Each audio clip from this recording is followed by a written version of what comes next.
बिस्मिल्लाहिर्रहमानिर्रहीम। English grammar में सबसे बेसिक चीज है सब्जेक्ट वर्ब ऑब्जेक्ट, जिसको हम SVO भी कह सकते हैं। SVO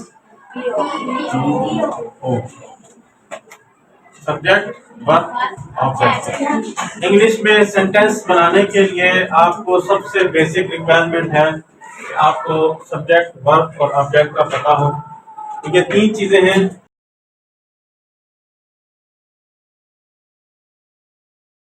subject verb object. Subject होता है फाइल यानी काम करने वाला। सेंटेंस के भी इसी तरह तीन हिस्से बने।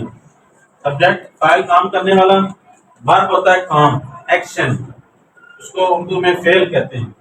और ऑब्जेक्ट जिस पर काम हो रहा हो यानी कि मफूल।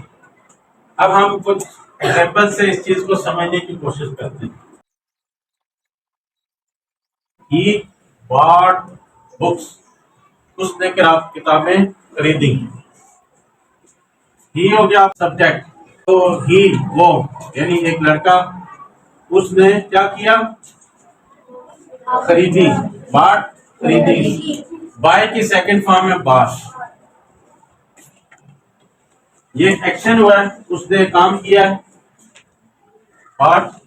और जिस पे काम हुआ है वो बुक्स है, जिस पर काम हो रहा ऑब्जेक्ट।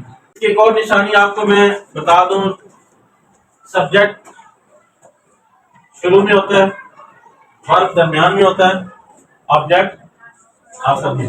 जो बेसिक सेंटेंस स्ट्रक्चर है वो ये है। आई गो टू स्कूल,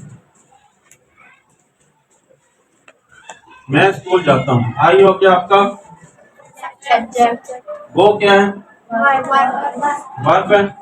ऑब्जेक्ट क्या है, स्कूल, जिसके ऊपर काम हो रहा है, जिसकी तरफ काम हो रहा है। इस तरह एक और एग्जांपल देख लेते हैं।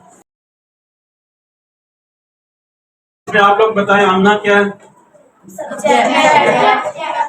आमना है, आमना है सब्जेक्ट। राइट्स क्या है,